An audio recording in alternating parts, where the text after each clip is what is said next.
ఇప్పుడు కూడా బాల్గీత్ కానీ ఏదైనా కవిత కానీ మనం రాగయుక్తంగా పాడే ప్రయత్నం చేయాలి. యాక్షన్స్ ద్వారా కనుక విద్యార్థులు నేర్పించే ప్రయత్నం చేసినట్లయితే ఈజీగా విద్యార్థులు నేర్చుకోవడానికి అవకాశం ఉంటుంది. నేను ప్రయత్నం చేస్తాను, నచ్చితే మీరు కూడా ఫాలో అవ్వండి.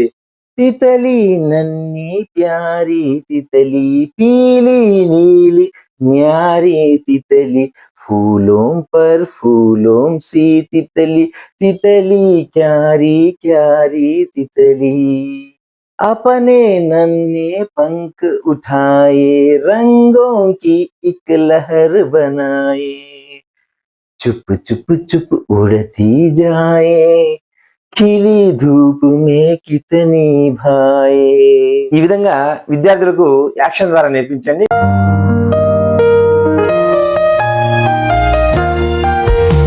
ఈ రోజు మనం ఈ వీడియోలో 6th class new text book నుండి సెకండ్ లెసన్ చూద్దామండి. టైటిల్ మనకి తితలి అనేటువంటి టైటిల్ తో ఇవ్వడం జరిగింది. ఇది ఒక బాల్గీత్ అండి. బాల్గీత్ ని రాసిన వాళ్ళు ప్రయాగ్ శుక్ల గారు. తితలి అనేటువంటి బాల్గీత్ లో మనం ఏ అక్షరాలను విద్యార్థులు నేర్పించాలి, మీకు కోడ్ ద్వారా ఈ అక్షరాలను మనం గుర్తుపెట్టుకునే ప్రయత్నం చేశాను. ఈ తితలి ఇతర్ బల్. తితలి అంటే సీతాకోక చిలుక బటర్ఫ్లై యొక్క రూపాంతరం ఏ విధంగా చెందుతుందో మీ అందరికీ తెలుసు. ఆ రూపాంతరం అనేది తన బలం కాదు, ఇతరుల బలం అనేటువంటి ఒక కోడ్ ని గుర్తుపెట్టుకోండి. ఈ ఈ సో ఇతర్ బల్, ఇతర్ బల్ లో ఈ ఉందండి. ఈ బడి మాత్ర తారా బా లా ఈ అక్షరాలు మనం నేర్పించాలి. అలాగే చోటి మాత్ర అలాగే బడికి మాత్ర కూడా మనం నేర్పించాల్సి ఉంటుంది. సో ముందుగా మనం కవితని అబ్జర్వ్ చేసి విద్యార్థుల చేత ఎక్కడెక్కడ చోటి మాత్ర ఉంది, ఎక్కడెక్కడ బడి మాత్ర ఉంది అన్న విషయాన్ని అండర్లైన్ చేయించాలి. సో వాళ్ళ చేత మనం ఈ అనేటువంటి సౌండ్ ఇక్కడ వస్తుంది అన్న విషయాన్ని వాళ్ళకి తెలియచేయాలి.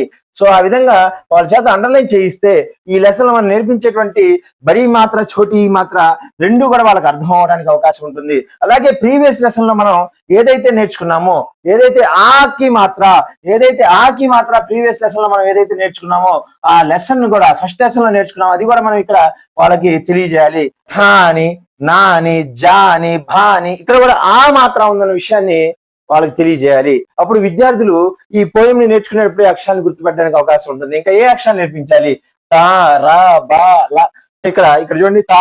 అలా మనం ఈ అక్షరాన్ని కూడా విద్యార్థుల చేత అండర్లైన్ చేయించాలి. అయితే ఎప్పుడు కూడా బాల్గీత్ కానీ ఏదైనా కవిత కానీ మనం రాగయుక్తంగా పాడే ప్రయత్నం చేయాలి.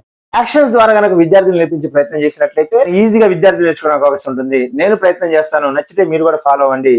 తితలి నన్ని ప్యారి తితలి పీली नीली न्यारी तितली फूलों पर फूलों सी तितली तितली क्यारी क्यारी तितली अपने नन्हे पंख उठाए रंगों की एक लहर बनाए चुप चुप चुप उड़ती जाए खिली धूप में कितनी भाए.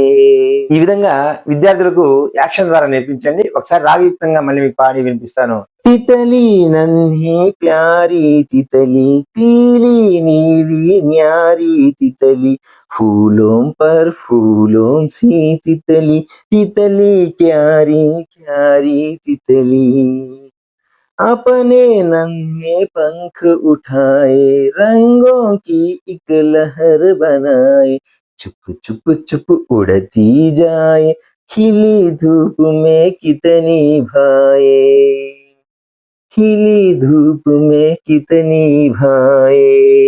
విధంగా విద్యార్థులకు రాగయుక్తంగా పాడి వినిపించండి. ఇంకా లెసన్ లోకి వెళ్దామండి. లెసన్ కనుక మనం గమనిస్తే వాళ్ళ చేత మనం తా అనే అక్షరాన్ని ఐడెంటిఫై చేయించాలి. తాకి చోటి ఈ మాత్ర ఇస్తాం కాబట్టి తి అనేటువంటి తెలియాలి. అలాగే లా అనే అక్షరం నేర్పించాలి.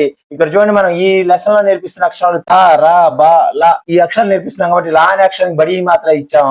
సో లీ అనేటువంటి సో తి ట లీ అనేది వాళ్ళ చేత ప్రొనౌన్సియేషన్ చేయిస్తే చూడండి తితలి తితలి అలాగే తితలి తితలి తితలి చూడండి ఎన్ని వర్డ్స్ మనం ఇక్కడ తితలి చూడండి. ఇక్కడ ఈ ఫస్ట్ స్టాంజాలోనే మనం దాదాపుగా 6 వర్డ్స్ ని మనం కేవలం తితలి అనే వర్డ్స్ ని మనం నేర్పించేస్తాం. 6 వర్డ్స్ ఉన్నాయండి ఇక్కడ తితలి అనేటువంటి.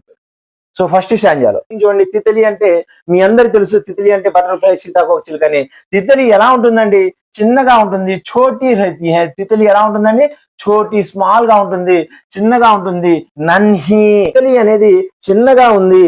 और प्यारी तितली प्यारी प्यारी అనే దానికి రాశానండి నేను ఇక్కడ ఆల్రెడీ. ప్రియ ప్రియ అంటే డియర్ ఇష్టమైనటువంటి, దులారి, చహేతి అనే పదం కూడా మనం ఉపయోగించండి.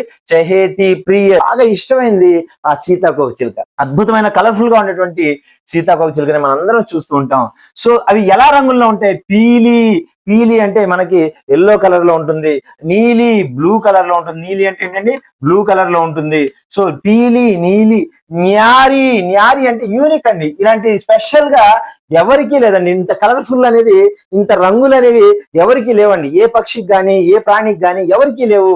సీతాకోకచిలుక మాత్రమే ఉన్నాయి. సో పీలి, నీలి, న్యారి యూనిక్ అండి. న్యారి, Titli. ఫూలోం per ఫూలోం C Titli. Pool, pool ఏకవచనం అండి, ఫూల్ బహువచనం. పూలోం పర్ ఫూలోం సి తితలి. పువ్వుల పైన ఇది ఒక పువ్వు లాగా. పువ్వులు కూడా అందంగా రంగులమయంతో ఉంటాయి. అదే విధంగా సీతాకోకచిలుక కూడా అందంగా రంగులతో ఉంటుంది. అది కూడా ఒక పువ్వేనంటున్నాడు. పూలోం పర్ ఫూలోం సి తితలి. అలా ఆ పూల తోట పైన, ఆ పూల యొక్క మొక్కల పైన క్యారీ అంటే ప్లాంట్ బెడ్ అండి. ఆ పూలు వరుసగా ఉన్నాయి కదా, ఆ మొక్కలు ఉన్నాయి కదా, ఆ మొక్కల పైన ఫ్లవర్స్ వచ్చినాయి కదా, ఫ్లవర్స్ పైన వాలి అవి కూడా ఒక ఫ్లవర్స్ గా మారిపోయినాయి. కాబట్టి ఫూలోం పర్, పర్ అంటే మీద, పైన అండి. మీద, పైన. వేటి పైన? పువ్వుల పైన వాలి. फूलों से फूलो जैसे तितली बन गई है. तितली, తితరి, ఫతింగా అని కూడా అనొచ్చండి. ఇది పర్యాయవాచి శబ్దం అండి, పర్యాయ పదం. దీనికి ఇంకో పదం ఏమైనా చెప్పండి అంటే మీరు తితరి అని చెప్పొచ్చు, ఫతింగా అని చెప్పొచ్చు. సో ఇవి Titli, carry, carry, Titli. Carry అంటే ప్లాంట్ బెడ్ అండి. ప్లాంట్ బెడ్ అంటే ఆ మొక్కల పైన పూలు ఎలాగైతే ఉన్నాయో ఆ పూల పైన ఇవి కూడా ఒక మొక్కల పైన పూలు లాగా అలా వ్యాపించుకున్నాయి. ఆ పూదోట అంతా కూడా, ఆ మొక్కల పైన అంతా కూడా, ఆ మడులంతా కూడా. ఇవి మడిని మనం ఏమంటామంటే, ఆ మొక్కల మడిని మనం ఏమంటామంటే, ఆ పాదుల్ని ఏమంటామంటే క్యారీ అంటాం. ఆ క్యారీ పైన ఏముందంటండి? తితలి. సెకండ్ స్టాండ్ చూడండి.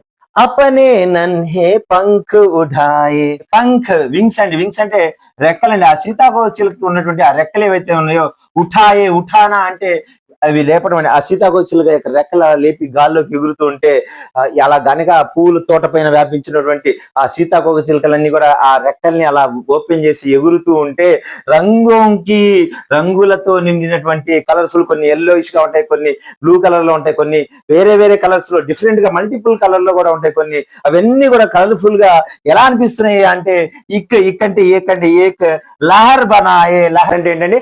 అలా అలలాగా అలా అలా ఎగురుతూ ఉన్నాయండి. అవి తయారు చేసినవి, ఒక అలని తయారు చేసినవి అలా అలలాగా అలా ఎగురుతూ ఉన్నాయి. చుప్పు చుప్పు చుప్పు ఉడతీ జాయే. సీతాకోకచిలుక ఎగిరేటప్పుడు ఎప్పుడు కూడా సౌండ్ రాదండి. చుప్పు చుప్పు చుప్పు సైలెంట్ గా అలా ఎగిరిపోతూ ఉన్నాయి. ఆ పువ్వుల పైన వాళ్తూ ఉంటాయి. అక్కడ నుండి ఒక అలని తయారు చేసుకుంటే అలా ఎగురుతూ ఉంటాయి. అన్ని కూడా సీతాకోకచిలుక ఒక చోట నుండి ఇంకో చోటికి ప్రవహిస్తూ ఉంటాయి, ఎగురుతూ గాల్లో. ఒక చోట నుండి ఇంకో చోటికి, ఒక పూ తోట నుండి ఇంకో పూ తోటకి ఎగురుతూ ఉంటాయి. ఖిలి ధూపు మే కితనీ భాయే. భానా అంటే మన్ భానా అండి. మన్ని భానా అంటే మనకు బాగా మనసుకి ఇష్టమైపోవడం అండి. బాగా ఇష్టాన్ని మన మనసుని దోచుకోవడం ఒక రకంగా చెప్పాలంటే.